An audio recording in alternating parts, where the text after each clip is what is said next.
On va se retrouver ici pour les intervenants. J'appelle Combi, j'appelle Alune et Rémi, dis-moi, c'est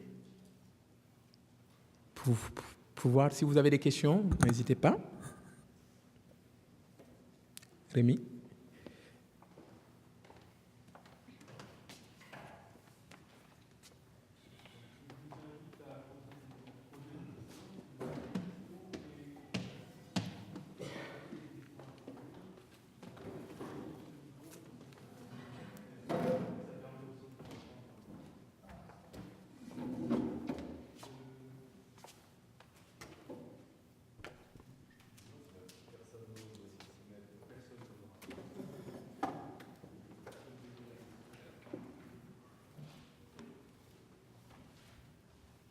Oui, je voulais juste poser une question un petit peu marginale. Il y a au moins 2 intervenants qui ont évoqué le problème de la thésaurisation des terrains et de la spéculation sur des terrains vacants. Je voudrais vous faire remarquer que presque toujours, les terrains qui font l'objet de thésaurisation, de non-utilisation et de spéculation, c'est spéculation et thésaurisation, c'est différent, ont en commun d'être parfaitement sécurisés.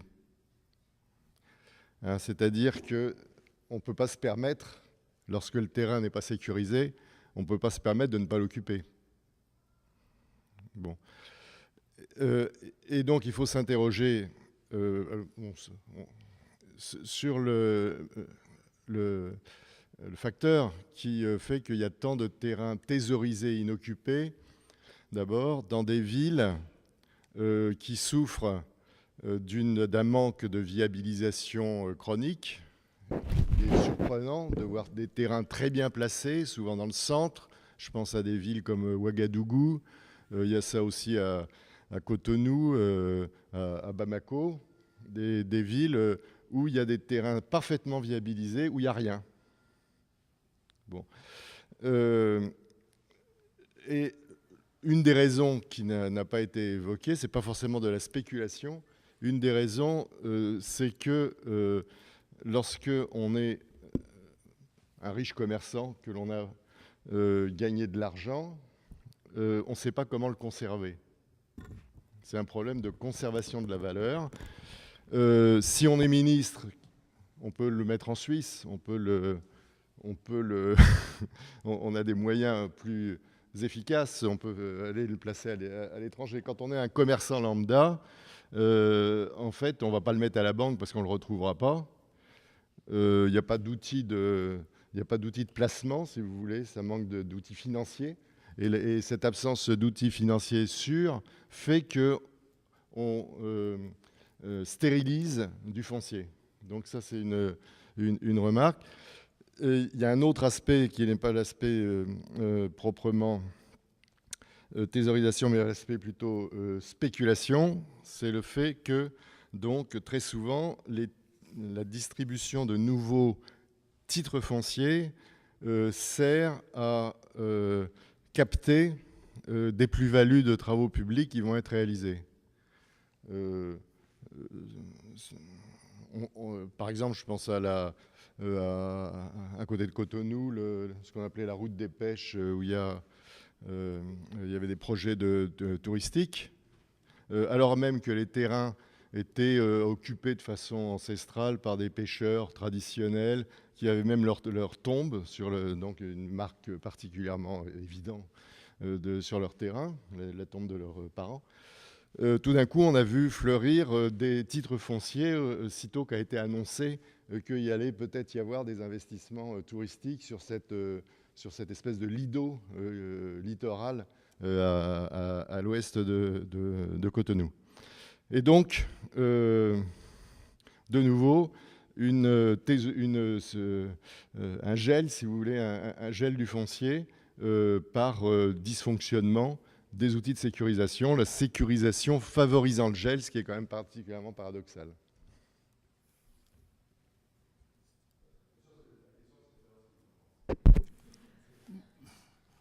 Merci beaucoup. Je vais rebondir sur ça. Effectivement, c'est un sérieux problème que vous avez mis là, une institutionnalisation ou bien une approche qui pousse les gens à spéculer, si on peut l'utiliser ainsi, ou à essayer de garder, de placer les ressources à travers le foncier. Effectivement, Rémi l'a souligné dans sa communication. Quand j'étais directeur de l'aménagement urbain de la ville de Dakar, entre 84 90, j'avais recommandé au maire de Dakar, effectivement, en observant cette, entre parenthèses, spéculation sur des terrains bien centrés en ville, qui étaient vides. En tant que directeur de l'aménagement, j'avais un grand problème, parce qu'il y avait effectivement beaucoup de ces terrains centraux qui étaient vides. Et moi, j'avais comme mission d'amener au moins 15 à 20% du territoire de la ville et de les transformer en des espaces verts. Alors donc naturellement, j'étais amené à faire un recensement de ce parc de terrain. Pour ceux qui connaissent Dakar, le terrain qui est en fait en face de la radio nationale de télévision, c'est moi qui l'ai aménagé en terrain comme ça, et pour obliger à le conserver. Ce qu'il y avait des vendeurs de charbon, il y avait toutes sortes de squatteurs temporaires, mais qui enlaidissaient l'espace. Donc moi, j'avais une préoccupation d'aménageur. Je ne m'étais pas impliqué sur qui appartient le terrain, à qui appartient le terrain et qu'est-ce qu'on faisait. Mais de fil en aiguille, je me suis rendu compte qu'il y avait effectivement ces spéculateurs qui avaient, parce que quand je commençais à faire les aménagements, surtout sur le terrain qui était vers l'école normale supérieure, il y avait un très grand terrain là qui par la suite a été transformé en échangeur. Une personne s'est approchée de moi en disant « Oui, monsieur le directeur, ce terrain m'appartient. » Je dis « Je ne fais rien sur votre propriété. Simplement, je l'aménage de telle sorte que le jour où vous serez prêt à le mettre en valeur, à part de ce moment-là, vous pourriez s'approcher de nous pour occuper votre terrain, mais nous ne faisons rien qui aliène votre propriété. » Mais une idée m'est parvenue et j'ai fait une note au maire. Je dis, mais monsieur le maire, à la suite de la mission que vous m'avez donnée pour aménager tous ces terrains vides, éviter à ce que la ville s'enlaidisse avec toute cette occupation informelle d'activité, je me suis rendu compte qu'il y a effectivement des gens qui sécurisent ce patrimoine en le laissant comme ça en friche, mais en observant ce qui se passe. Ils passent chaque jour, ils savent très bien que c'est leur terrain, mais ils attendent. Pourquoi ne faisons-nous pas une opération assez intéressante en faisant passer une communication en disant que tous les gens qui ont des terrains en centre-ville ou en ville et qui ne le mettent pas en valeur, donnez-leur 1 an, 2 ans. S'ils ne le faites pas, vous préemptez, vous achetez et vous les mettez en demeure de réaliser le patrimoine. Parce que ce qui se passe en fait, c'est qu'en Afrique, il y a même des pays dans lesquels les gens ne terminent pas les façades. Vous connaissez cette boutade. Parce qu'en Côte d'Ivoire, par exemple, tant que la maison n'est pas terminée et que les murs de façade crépillent et peints et tout, vous ne payez pas d'impôts. Donc les gens spéculent sur ça. Il y a aussi d'autres qui, effectivement, en laissant le terrain vide, comme il n'y a pas une obligation de le mettre en valeur, parce que l'État, si vous le mettez en valeur, va devoir commencer à percevoir les impôts dus à l'impôt foncier bâti, les gens laissent les terrains en jachère, anticipent sur les investissements à venir, naturellement savent qu'ils capitalisent quand les infrastructures et les réseaux sont en place, et donc jouent sur cela. Naturellement, le maire, en tant que politique, m'avait dit, mais vous allez me poser des problèmes là. Parce que lui-même étant lébou, je ne sais pas si vous connaissez Dakar, les lébous sont très connus comme étant les plus grands mafieux en termes de propriété foncière, les plus grands revendeurs de terrain dans la région du Cap-Vert. Ce qui est traditionnellement appelé la région du Cap-Vert, c'est la région de Dakar. Donc, effectivement, il y a une propension de certains quote-unquote, propriétaires fonciers qui spéculent sur le dos de l'État. Et ce que vous dites est encore vrai dans la mesure où récemment, avec ce que Djibril a mentionné, l'extension de l'autoroute de Dakar, qui sort de Dakar, l'État n'a pas été vigilant. Et pourtant, je sais que j'ai tiré la sonnette d'alarme en leur disant, attention, vous êtes en train de faire des autoroutes qui coûtent des milliards, sauvegarder les sorties d'autoroute au moins, pour permettre à ce qu'on puisse y faire des occupants structurants, qu'on puisse y faire des zones publiques d'accès. Les gens ont été laxistes.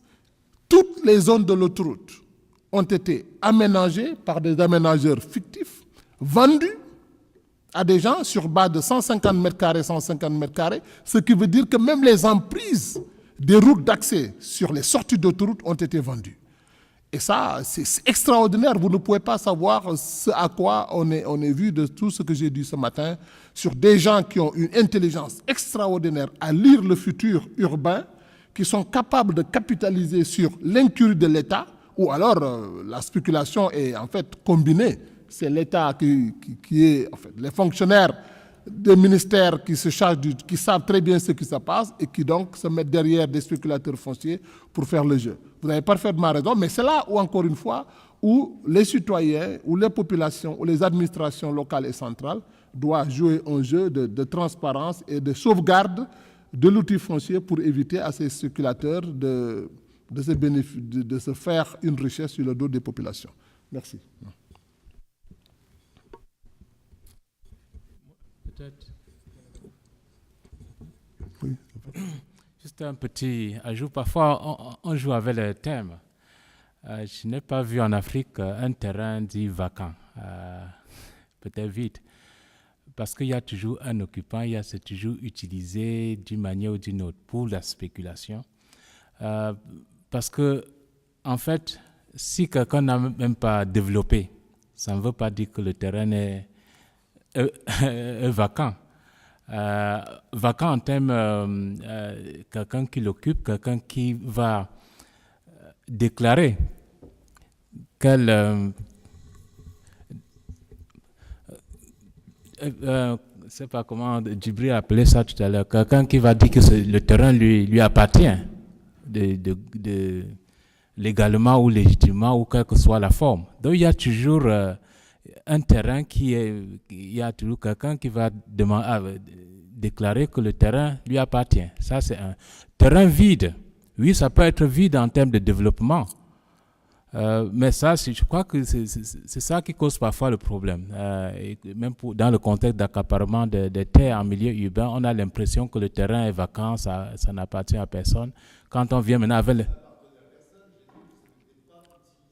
Oui, mais pas vacant. Même sans titre, ce n'est pas vacant, quoi. C'est vide, peut-être. Mais tu veux dire... Stérilisé. D'accord, si c'est ça, on est d'accord, mais j'avais cru entendre vacant.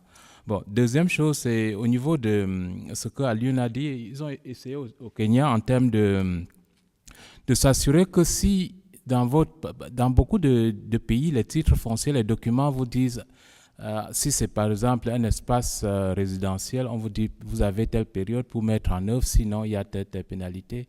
Mais parfois, ce n'est pas mis en œuvre effectivement. Mais au Kenya, ils ont aussi, dans leur loi, ils ont mis vraiment au niveau de la Constitution. Donc, l'État a maintenant un pouvoir beaucoup plus grand de faire ressortir ces investisseurs qui se cachent parfois. Maintenant, ils n'ont plus la capacité. L'autre élément qui est très important, qui fait à ce qu'on a l'impression d'avoir des terrains vides, c'est que ces terrains sont parfois litigieux. Ils sont dans les tribunaux pendant des années. Et là, le terrain ne peut plus être développé. Parfois, le terrain... Donc ça, dans le cas de Nairobi, c'est très fréquent. Vous allez voir les maisons qui ont commencé ou bien des espaces. L'autre chose, je crois, vous l'avez bien mentionné, c'est très important, il n'y a pas meilleure banque dans les villes africaines que la terre. Et ça, c'est important. Dans le cas de Nairobi, par exemple, où nous sommes, il y a certains endroits où le prix du terrain double chaque 3 ans. 3 ans, peut-être même moins. Donc, beaucoup savent que ce n'est pas mettre l'argent à la banque, c'est le meilleur moyen d'investir. Donc, ces aspects donnent l'impression, même ceux qui savent, je sais, il y a beaucoup de gens qui investissent pour l'éducation de leurs enfants au lieu d'aller mettre dans les banques. Ils achètent une portion de terrain. Quand l'enfant va maintenant aller à l'université, c'est là que le terrain est liquidé pour l'éducation des enfants. Et comme j'ai dit tout à l'heure, c'est un aspect de sécurité sociale, économique et autres. Et c'est très important pour certaines familles, notamment en ville, de voir le foncier comme cet investissement sur plusieurs plans. Voilà. Je voulais juste intervenir sur la deuxième partie, peut-être. Capter, c'est une forme de captation de plus-value, les titres fonciers. Oui, c'est vrai, peut-être, mais quand on voit sur l'étendue de toutes les villes africaines, on voit la partie qui est encore titre foncier, elle est très minime par rapport à la majorité de la ville. Et ce n'est pas parce que les initiatives n'ont pas été prises pour pouvoir aller de là. Est-ce qu'il ne faut pas voir, est-ce que c'est la seule solution? C'est ça que moi je me pose la question. Est-ce que c'est la seule solution pour pouvoir capter les plus-values? Est-ce qu'il n'y a pas d'autres moyens de capter les plus-values financières? Est-ce que dire que réellement il faut que tout le monde va dans ce sens-là pour pouvoir bénéficier? Est-ce qu'il ne faut pas essayer d'adapter? Parce que souvent, on transpose souvent des réalités qu'il faut. Les titres fonciers ont été inventés dans beaucoup de villes, c'est pendant la colonisation, l'immatriculation qui a été mise en place. Et maintenant, les bailleurs en font leur cheval de bataille. Mais la réalité par rapport à la réalité du terrain, moi je me pose cette question, est-ce que c'est une solution? Vu la configuration qu'on a sur le terrain et les gens qui ne vont pas dans ce sens-là, qu'il n'est pas une préoccupation pour les gens de disposer d'un titre foncier dans un premier temps. Ceux qui font la thésaurisation ou bien qui font la spéculation, peut-être pour ces gens-là. Mais globalement, pour la population, ce n'est pas ça. On va trouver une petite minime partie de la population qui va spéculer sur le terrain pour gagner plus d'argent. Certains promoteurs immobiliers qui vont le faire, certaines personnes particulièrement. Mais globalement, dans la globalité de la population, la préoccupation, ce n'est pas la spéculation foncière. C'est d'avoir la sécurité d'abord.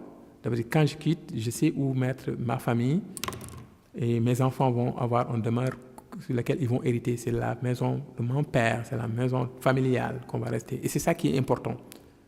Pour beaucoup, ce n'est pas le fait dire qu'on va spéculer pour pouvoir gagner beaucoup d'argent, et ainsi de suite. Je pense que la dichotomie entre la majorité de la population qui ne va pas dans ce sens-là et les autorités qui voient autrement, c'est ça. Est-ce qu'à partir de cette conception, on ne peut pas parler de sécurisation et gagner de l'argent là-dessus sans aller nécessairement au titre foncier? Est-ce que c'est le seul élément qu'on doit mettre en avant comme un élément de sécurisation et de pouvoir gagner de l'argent?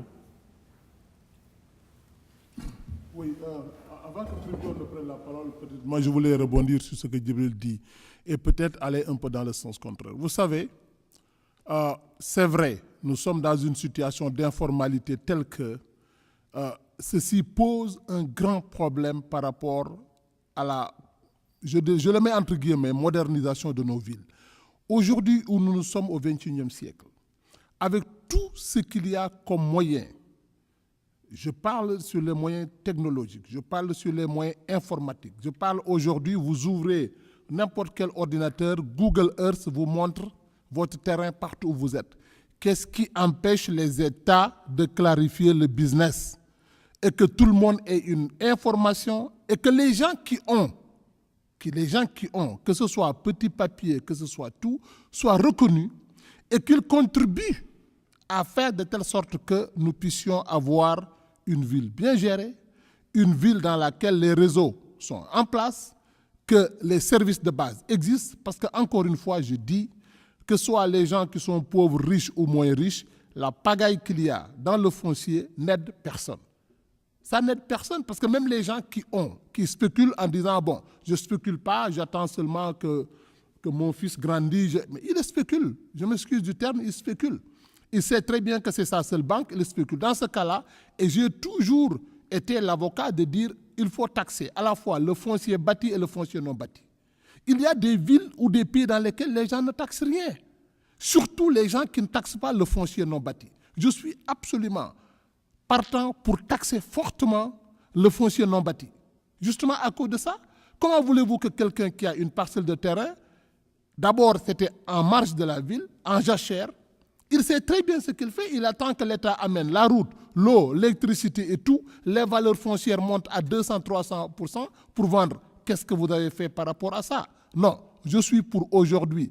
Autrefois, il y avait des difficultés par rapport au coût de cadastrage. Il y avait des problèmes immenses pour pouvoir avoir. Aujourd'hui, ce n'est plus le cas. Le registre foncier urbain, quel que soit son déficit, permet quand même de montrer clairement, barefoot planning, on peut faire les plans sans même avoir du papier. On peut le tracer et chacun reconnaît sa maison. On ne redresse pas, on montre seulement ce que vous avez.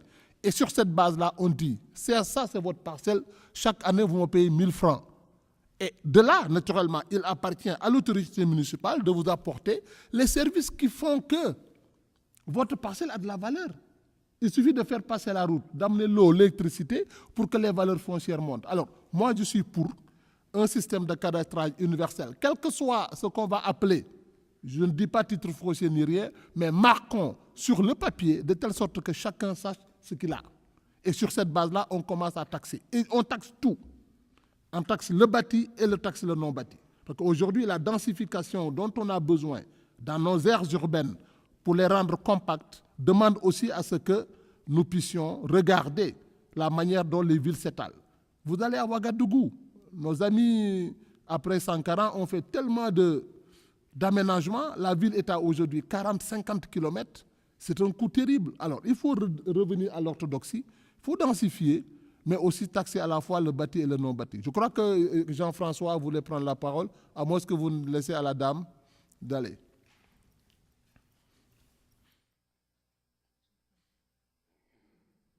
Il y a quelque chose qui m'est apparu de façon assez évidente tout à l'heure, et c'est très inquiétant parce que je partage aussi ce désarroi, c'est est-ce qu'on ne fait pas une erreur fondamentale sur le désir, avec le désir plutôt, d'unifier, de rationaliser les tenures foncières et les marchés, et les segments de marché. Est-ce qu'on a le droit, en fait, d'imposer, de proposer ou de penser l'appropriation foncière de manière rationnelle, de manière unifiée? Est-ce qu'on ne joue pas un peu avec le feu? Est-ce qu'on s'occupe de choses qui ne nous regardent pas? Je pense qu'il y a un tel bouillonnement dans l'appropriation foncière, dans l'accès à la construction, dans les échanges, dans les indivisions, dans les ventes et les achats de terrain, tellement de stratégies tellement différentes que vouloir ne voir qu'une tête, qu'un acte, qu'un titre, c'est une erreur fondamentale.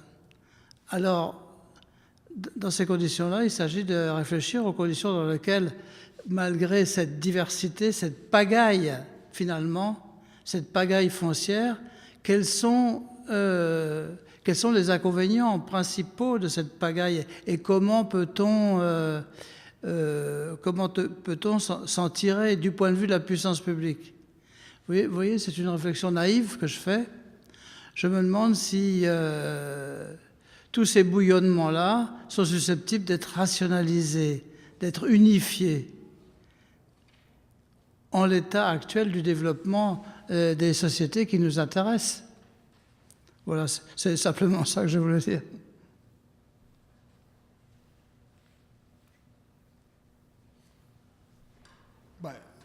Oui, écoute, je suis d'accord avec le questionnement, mais il nous faudra essayer. Il faudra essayer. Écoutez, on ne peut pas laisser la pagaille, justement, dont on a, et cette pagaille-là, je ne dis pas que c'est créé par les petits spéculateurs ou les petits coutumiers. C'est de haut en bas. Tout le monde est dans la pagaille. Tout le monde. Les ministères, les fonctionnaires de l'administration fiscale, tout le monde. Mais qui perd, finalement? Prenons deux exemples. Oui. Deux exemples.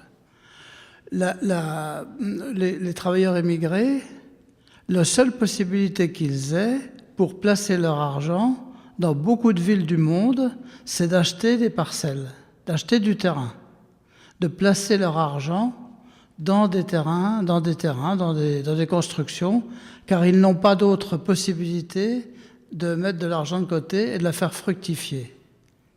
Qu'est-ce qu'on fait par rapport à ce problème-là? Deuxième exemple, pour la majorité des gens qui sont propriétaires à quelque titre que ce soit d'un terrain et d'une maison, pour la plupart de ces gens, l'accès à la procédure de l'immatriculation est sans objet, coûteux, interminable. Alors, comment résout-on simplement ces deux questions-là? Est-ce qu'il y a lieu de les résoudre d'ailleurs?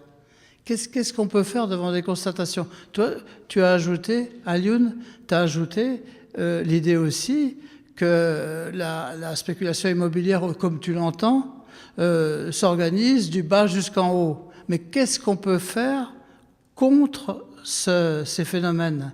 Est-ce qu'on peut les réduire à des phénomènes simples? Est-ce qu'on peut les discipliner? C'est une opération d'une envergure extrême. Donc il faut commencer par autre chose que vouloir simplifier, unifier, pacifier. On a bien intitulé « Repenser les moyens de sécurisation foncière ». C'est fait exprès pour ça, pour essayer de provoquer un peu. C'est une question provocatrice à l'une. Je pense que je ne sais pas si tu as bien saisi ça. Mais notre objectif aussi, c'est de dire, voilà, la pension unique qu'on a voulu nous imposer, voilà, il faut que tout le monde aille vers le titre foncier en simplifiant tout. Peut-être il faut revoir aussi la réalité du terrain, des villes et de la réalité, comment les choses vont se passer jusqu'à maintenant. Est-ce qu'il ne faut pas réfléchir en voulant tout imposer, tout unifier? Est-ce que ça, c'est aussi la meilleure des choses? On ne dit pas que c'est mauvais d'aller chercher de l'argent pour gérer les villes, c'est nécessaire, vu les défis qui se posent, mais il faut aussi se poser la question. On a essayé des choses qui n'ont pas marché jusqu'à maintenant. Est-ce qu'il ne faut pas penser à autrement? On peut récupérer l'argent autrement. Alors, les Bénin, ils l'ont fait avec le refus, même s'il y a des contraintes, mais peut-être l'améliorer autrement. Est-ce qu'il faut dire que non, c'est le titre foncier simplement qui constitue la seule alternative et il faut aller là? C'est cette question provocatrice qu'aussi on a voulu mettre en place à travers cette petite rencontre. Oui, bon, Rémi veut réagir sur cette affaire-là. Mais moi, encore une fois, je suis d'accord avec vous, je ne parle pas que le titre foncier est le seul. Nous sommes d'accord à ONU Habitat, nous sommes absolument en phase avec le système de gradation, comme on l'appelle, le système évolutif de titres. Mais moi, la question fondamentale aussi que je retourne à vous en essayant de repenser, j'invite aussi à ce que les gens regardent la situation que nous avons actuellement. Elle me pose énormément de problèmes. Voyez-vous, quand je vais dans des pays aussi pauvres et aussi petits que le Burundi, ou le Togo, ou le Rwanda, tous ces petits pays africains, dont la mentalité des gens, quand vous voulez parler que dans mon pays au Sénégal, le standard est de 150 mètres carrés. Quoi? 150 mètres carrés? Comment est-ce qu'on peut habiter dans 150 mètres carrés? Je dis, pourquoi? Je dis, mais, parce que simplement, avez-vous les moyens de pouvoir payer des... Et au Burundi, ils me disent que le standard qu'ils veulent, rien de moins que 500 mètres carrés. Qu'ils veulent 500 mètres carrés pour habiter en ville. Je dis, mais est-ce que vous pouvez payer sans payer pourquoi?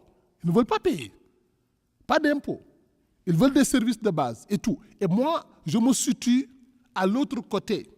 Peut-être que je vais faire le devil advocate. En me situant de l'autre côté du foncier, je me positionne en tant que manager, gestionnaire d'une ville. Je veux de l'ordre dans la ville. Tout le monde veut une ville propre. Tout le monde veut une ville avec de l'électricité. Tout le monde veut une ville avec des routes. Tout le monde veut une ville sûre et sécure et safe. Tout le monde veut une ville qui fonctionne avec de l'argent, avec des banques, avec de l'économie. Pouvons-nous le faire en étant complacent, en étant laxiste sur ce que vous savez que les gens fassent et ils le font sciemment. Ils prennent contrôle, hijack, ils prennent contrôle de l'élément fondateur le plus riche dans une ville, l'élément qui permet la meilleure prospective de ce que je peux avoir d'une année à l'autre. En termes d'abord, il n'y a pas de recensement, on ne connaît pas qui habite, on ne connaît pas qui fait quoi. Non. Très sincèrement, je suis à l'antithèse de ça et ma position de manager m'implique et souhaite à ce que... Et je mets à la place d'un maire. La plupart des maires africains aujourd'hui ne savent même pas qui habite leur ville. Ils ne savent même pas qui est là.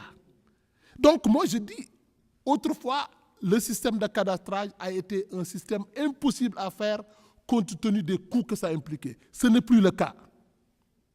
On peut faire et j'insiste sur le mot, barefoot planning, pour autant que les populations le veulent, et que surtout qu'on combatte la corruption qu'il y a dans l'administration foncière, parce que, encore une fois, que vous le vouliez ou pas, il y a 10% au maximum qui bénéficient de toute cette nébuleuse en partant de la tête à la base, et que 90% trinquent par le fait simplement qu'ils ne peuvent rien faire de leur ville.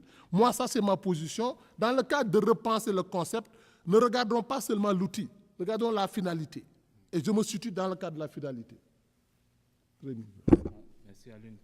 Je crois que tu as résumé pas mal de ces points. Oui, je crois que ces questions sont vraiment fondamentales, à mon avis. Ces deux questions. Est-ce que on peut rationaliser? Est-ce qu'on peut essayer de...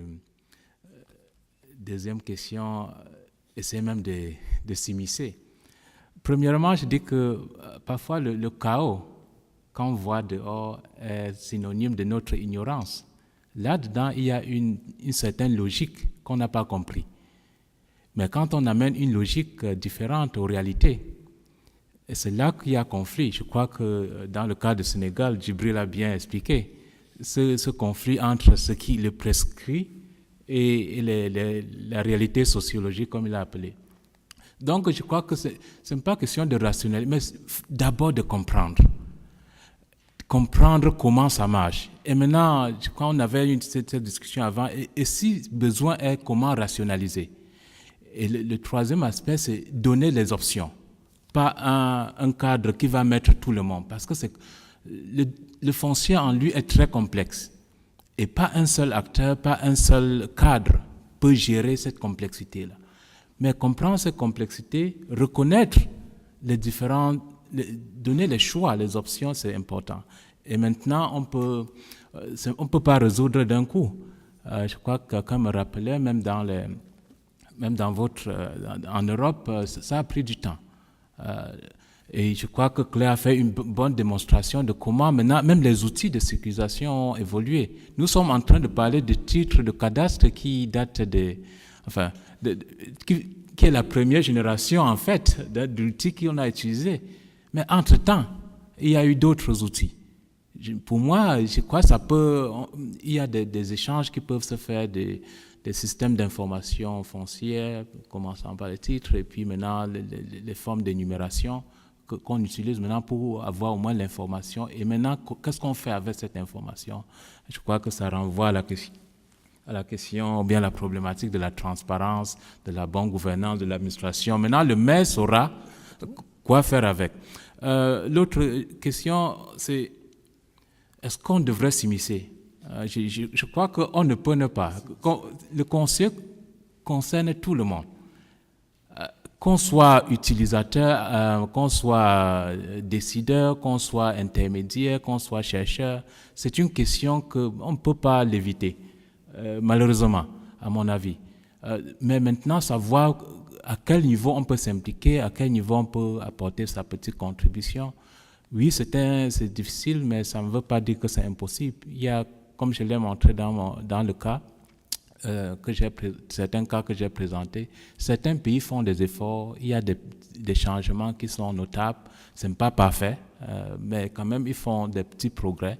Et j'ai toujours adopté cette approche de reconnaître les petites innovations qui se passent et construire à partir de ça. Si on regarde seulement les défis, on va baisser les bras. mais je crois qu'on n'a plus espoir, à mon avis, que de se décourager. Voilà ce que j'avais à dire. Il y a une question derrière, oui. Oui, d'abord vous, madame, oui. Merci de tous ces commentaires-là, on apprend beaucoup. Moi, je voulais partir de 2 petits exemples au Cameroun. J'ai remarqué dans un village qui est Banjul où il y a une chefferie. Lorsque l'État, ou je ne sais pas, l'État ou la mairie a décidé de viabiliser un certain secteur de la ville, à l'époque, on avait fait vous avez des expressions pour ça, mais moi je vais parler naturellement parce que je ne connais pas les mots, mais on avait fait des parcelles de terre qui étaient redistribuées à la population vendue, disons il y a 20 ans. Il y a quelques années, le maire a décidé que toutes les parcelles vierges, où il n'y avait pas d'investissement, devaient être récupérées. Et qu'est-ce qui s'est passé lorsqu'on a décidé cela? Le sous-préfet, parce que je ne connais pas les structures étatiques, mais c'est simplement pour dénoncer la corruption. Pour avoir la parcelle où il n'y avait pas d'investissement, le sous-préfet réclamait 300 000 francs CFA. Nous sommes dans une petite ville, je ne sais même pas combien de personnes touchent 50 000 francs dans cette ville. Donc ce sont encore les riches commerçants de la ville ou les fonctionnaires qui pouvaient s'approprier ces parcelles de 300 000 francs pour bâtir je ne sais pas trop quoi. Ça, c'est un cas. L'autre cas, c'est quand on a décidé de construire, nous sommes à Yaoundé maintenant, on a construit Mendon, la SIC est allée faire ses étages, toutes sortes de choses qu'elle n'a pas terminées. Et on a laissé autour de ce terrain-là une parcelle qu'on appelle le terrain des villageois.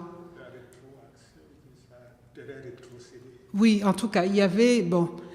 Et qu'est-ce qui se passe? C'est qu'on a vendu peut-être 1000 logements et les populations sont encore allées transformer des petites bidonvilles autour de ce secteur-là pour acheter aux villageois. On ne peut pas, franchement, avec des pays qui aspirent à l'émergence en 2035, continuer de penser que l'État est impuissant, qu'on ne peut pas typologiser toutes ces pratiques-là et trouver un terrain d'entente pour construire des écoles, faire des espaces viables, construire des hôpitaux. Je pense que sortir d'un colloque comme celui-ci et penser qu'il n'y a pas de choses à faire, ce serait pour moi un peu décevant. Pourquoi? Parce que ce qu'on constate aussi, c'est que dans ces villes-là, les mêmes personnes qui revendent ou qui achètent et qui ne payent pas de taxes parce que le terrain n'est pas viabilisé, il n'y a plus d'argent. Je me souviens, dans certaines villes, il n'y a pas de service de voirie pendant 1 an, 2 ans. Et ce sont les populations qui, finalement, sont à la merci de tous ces riches corrompus qui, d'une certaine façon, comprennent qu'il faut que cet argent-là, en tout cas, passe je ne sais pas, vous parlez de stérilisation. Mais je crois que, excusez-moi là, mais je crois que vous avez intérêt à parler au gouvernement, aux maires, à toutes ces personnes-là, et il y a vraiment des stratégies à mettre en place pour régler les problèmes de la pauvreté. Parce que la vraie chose, c'est qu'avec des personnes qui n'ont pas accès à l'école, qui n'ont pas accès aux hôpitaux, on ne va nulle part. Merci. Merci beaucoup. Je pense que c'est pertinent ce que vous dites. Simplement, je ne pense pas que ce soit nous ne pouvons pas donner des leçons. Tout ce que nous pouvons, c'est donner des bonnes politiques et des bonnes pratiques aux autorités nationales et même locales. Mais je pense qu'à un moment donné, il appartient aux populations aussi de prendre leur destin en main. Quand vous voyez des choses qui se font et que vous n'êtes pas d'accord, que les gens se lèvent ensemble, que les gens décident de s'opposer véhément à, comme Djibril l'a montré dans un des diapos, que les gens s'opposent. Parce que la plupart du temps, effectivement, il y a beaucoup de mauvaises pratiques, mais ces mauvaises pratiques-là sont tolérées par les populations. Ce n'est pas le fait de n'avoir pas été à l'école que les gens ne comprennent pas. La plupart des spéculateurs coutumiers qui vendent les terrains dans les sous-quartiers, dans les villes, n'ont pas été à l'école. Ils savent très bien ce qu'ils font parce que ce sont des agents de vente de terrain et qui savent très bien ce qu'ils font. Donc, je pense que nous sommes d'accord que nous ne pouvons pas laisser le statu quo. Effectivement, le mot de Djibril, c'est repenser. Quand on veut repenser, c'est qu'il y a là une situation qui n'est pas adéquate, qu'il faut revoir, clarifier les marchés fonciers. Il y a effectivement de nouvelles possibilités de le faire, mais c'est un tout. Laisser aux États africains tels qu'ils l'ont pratiqué depuis l'indépendance, c'est aller vers la catastrophe. Donc, il faut repenser les outils. Il faut éviter la pensée unique. On ne dit pas seulement que c'est le titre foncier et le titre foncier seul. Il y a d'autres possibilités de reconnaissance de titres qui puissent permettre de sécuriser la personne, et c'est là notre maître mot, la sécurisation foncière. Il y a beaucoup de méthodes pour y arriver. Mais encore une fois, je dis, le foncier est aujourd'hui grosse d'enjeux, à la fois économique, social et culturel, et qu'il nous faut entrer dans le jeu. Encore une fois, nous ne pouvons pas rester spectateurs. Tant vous que nous avons une responsabilité dans cela. Je voudrais juste ajouter par rapport à ce qu'Alioune a dit. Effectivement, le maître mot reste sécurisation. Aussi, je pense qu'on est tous d'accord sur là. C'est pas l'objectif final, c'est pas uniquement le titre foncier. Il y a d'autres moyens. Mais simplement, nous, là où on veut mettre l'accent aussi, c'est de réfléchir à voir le constat. Ça veut dire, depuis des années, on a voulu mettre en avant. Malheureusement, c'est qu'un élément important dans la présentation de Rémi, si je pourrais retenir quelque chose, c'est les politiques. C'est-à-dire, malheureusement, ces États n'ont pas de politique foncière. C'est ça qui se passe. C'est des idées qui sont importées de la Banque mondiale et qui sont mises en application. À l'état actuel, ce qui a été fait au Sénégal avec le PAMOCA, on est en train de mettre ça en place avec le Cameroun. Dans notre pays, ce sera pareil. On pense que voilà, la seule objectif final, peut-être, ce sera la sécurisation foncière à travers les titres fonciers. En tout cas, c'est le discours officiel qui est mis en avant. C'est ça qu'on a dit, il faut réfléchir. Le constat, c'est quoi? C'est que les villes ont été bloquées et sont bloquées. Elles vont être bloquées aussi dans les années à venir avec tous les défis qui se posent. Comme M. Badian l'a présenté ce matin. Il ne faut pas baisser la tête comme l'autruche. Il faut réfléchir aussi à d'autres mécanismes. Il faut voir autrement qu'on peut sécuriser les gens, gagner de l'argent pour faire face à la sécurisation, le développement de la ville, mais sans penser nécessairement que tout le monde doit passer par la sécurité, par le titre foncier. Malheureusement encore, c'est ça qui semble être en avant. Toutes les autorités publiques, quand ils les entendent, il n'y a absolument rien d'autre que le titre foncier comme moyen de sécurisation. C'est ça, en tout cas, c'est l'objet de notre colloque. Il faut réfléchir à d'autres. Et aussi, ceux qui sont les donneurs de leçons, comme les organisations internationales, il faut réfléchir qu'il y a d'autres mécanismes qu'on doit mettre en place, en partant du constat que depuis les indépendances, que les villes sont en train de grossir et elles sont bloquées. Elles sont bloquées, notamment sur le plan de l'accès au foncier, qui est la structurante de tout. Oui, gentlemen. Oui, merci. Pardon. Je voudrais poser une question en commençant par faire peut-être une petite clarification. Le titre foncier et le droit foncier, nous sommes d'accord, c'est deux choses différentes. On peut sécuriser son terrain par plusieurs manières. Je vais commencer par dire que le titre foncier, par la sécurisation de droit privé, ça a été un choix depuis la base par les Romains, surtout par Napoléon en France. Donc, au début, ils avaient le choix entre une propriété commune et une propriété privée. Le Congrès a débattu pour choisir finalement la propriété privée. Et ils ont commencé à penser aux outils qui accompagnent ce genre de propriété-là. Ils ont essayé d'implanter ça parce que la mission civilisatrice des pays africains, puisqu'on parle des pays africains, voulait donc qu'on fasse comme cela est fait en Occident. Et durant toute la période de colonisation, on n'a pas pu le faire, comme Djibril venait de le dire.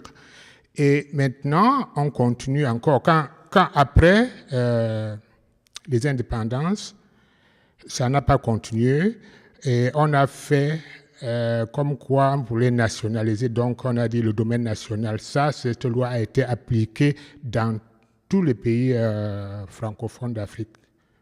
Oui, nationalisation. Bon, là, ça fait une autre affaire, un autre type de droit qui s'est imposé.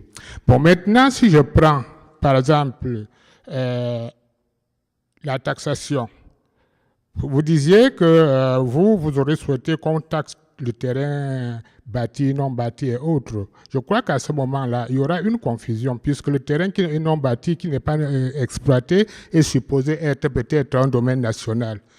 L'État doit se taxer son domaine. Bon, si ce n'est pas un domaine national, c'est peut-être un domaine coutumier. Alors, qui est propriétaire de ce domaine coutumier-là?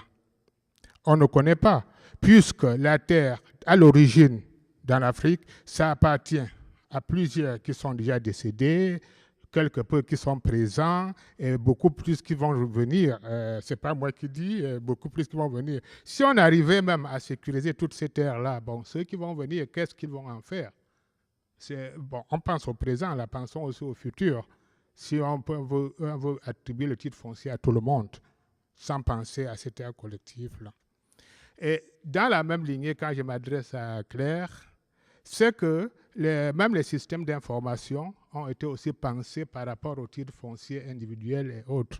C'est pour ça que ça ne peut pas constituer normalement un objet de sécurisation comme vous l'avez trouvé. Donc, le problème, c'est de repartir encore à la base. Peut-être même penser les outils. On a parlé de l'outil STDM, bon, cet outil-là. Je ne sais pas comment ça s'appelle. J'ai vu cet outil passer un peu et tout, mais je ne me suis pas attardé dessus pour voir exactement comment c'était conçu et autres et tout.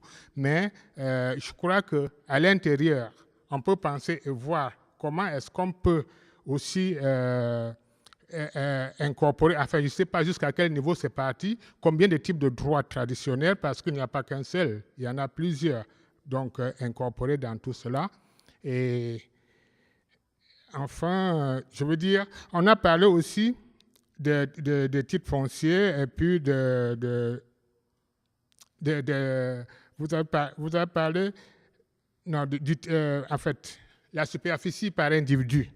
Il y a des pays qui ne donnent pas de titres fonciers quand ce n'est pas au moins 150 mètres carrés ou à 200. Donc là, ça, c'est pas question de faire, on ne peut pas faire l'économie de ces gens-là, puisque certains peuvent quand même. Il y a des gens qui n'ont pas assez de moyens et qui pouvaient se trouver un titre foncier pour sur un petit terrain, une petite parcelle qui suffit pour sa petite maison et sa famille. Mais on dit qu'on lui refuse aussi ça parce qu'il n'a pas la superficie qui lui donne droit au titre foncier. Donc, c'est un ensemble de problèmes, des petits mots qui sous-tendent aussi l'insécurité foncière, donc certaines causes. Merci. Avant qu'Ariel ne réponde, Maurice est un doctorant, il fait sa thèse ici, des Camerounais. Voilà. Ah, d'accord, ok. On a beaucoup de Camerounais dans le secteur.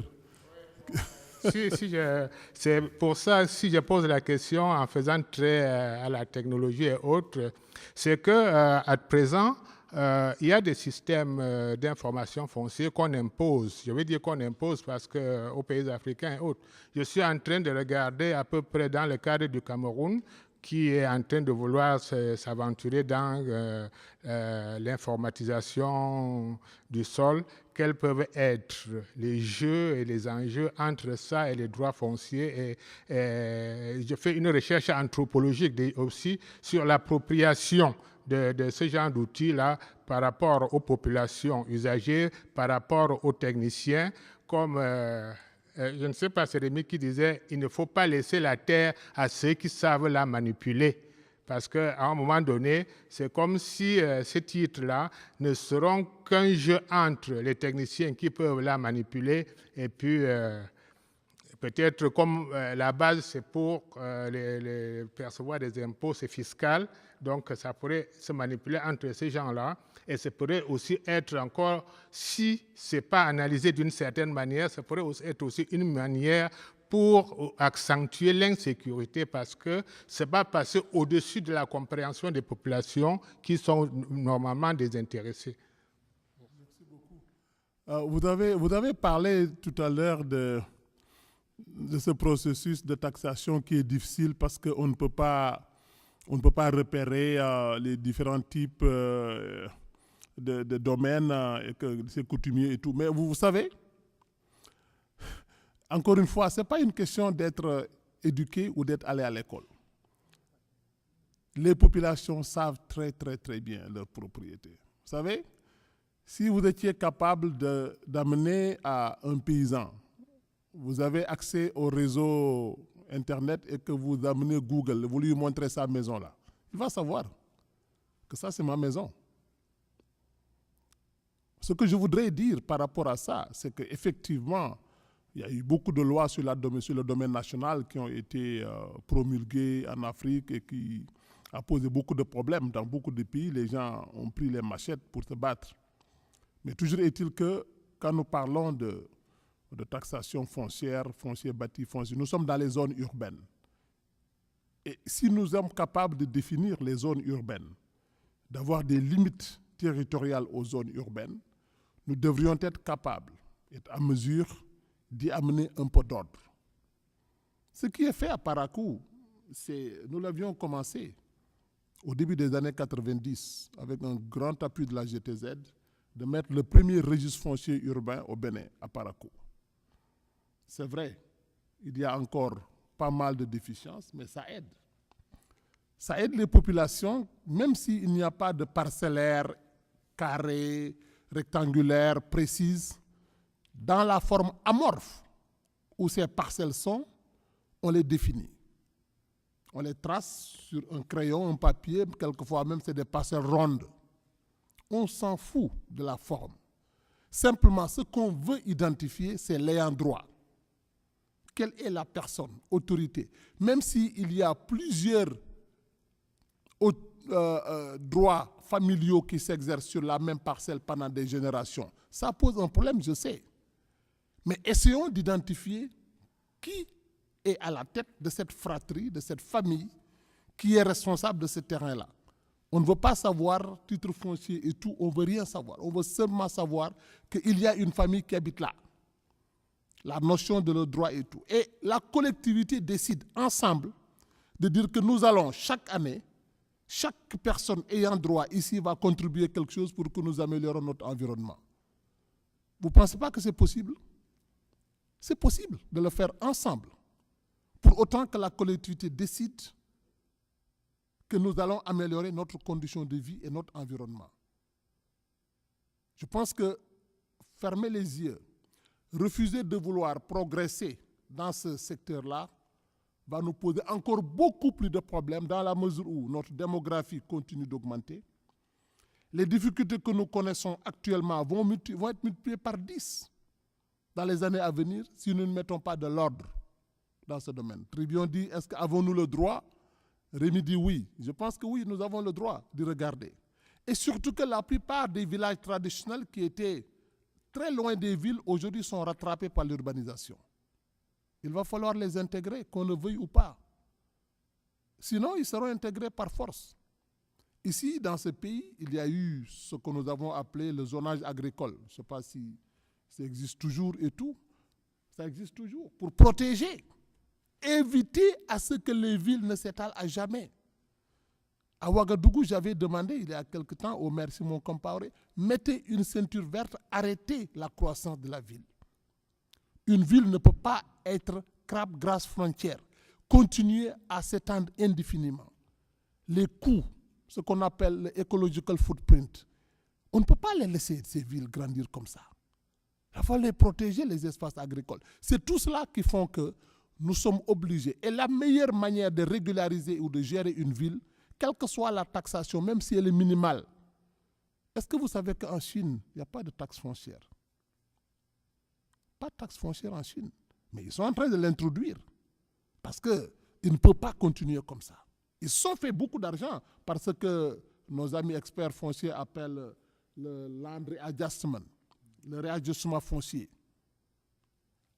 Mon frère, le foncier, c'est de l'argent. Et les gens le savent. Et les gens spéculent. Et l'État doit gérer la spéculation. L'État central ou local quelqu'un doit gérer la spéculation, quelqu'un doit gérer de faire de telle sorte que de la terre, nous tirons un fruit commun que nous pouvons gérer ensemble. Je laisse la parole aux collègues qui veulent agir à ce niveau-là, mais je ne pense pas qu'on ne puisse pas y regarder, quelles que soient les formes communautaires, traditionnelles et tout. Je pense que les études de notre ami Durand Lasserre et Jean-François Tribion, ici présents, ont été très claires. Ce qu'on a appelé les coutumiers jusqu'à présent ne sont plus des coutumiers. Ce sont des néo-coutumiers qui sont venus en ville, qui vendent les terrains urbains et qui savent très bien, même s'ils n'ont pas été à l'école, ils savent très bien ce qu'ils font. Il faut y mettre un holà. On ne peut pas laisser continuer comme ça. Oui, on va arrêter. Je crois qu'il y avait encore peut-être une ou deux questions. Est-ce qu'on pouvait les prendre? Il y avait encore des flots de questions, et comme il y aura des flots de réponses, je pense on irait luncher vers 3h30, 4h. Donc on va faire... Les questions vont rester en réserve. Je leur ai promis que tous les panélistes répondront cet après-midi. Donc vous serez remis à contribution. On va faire une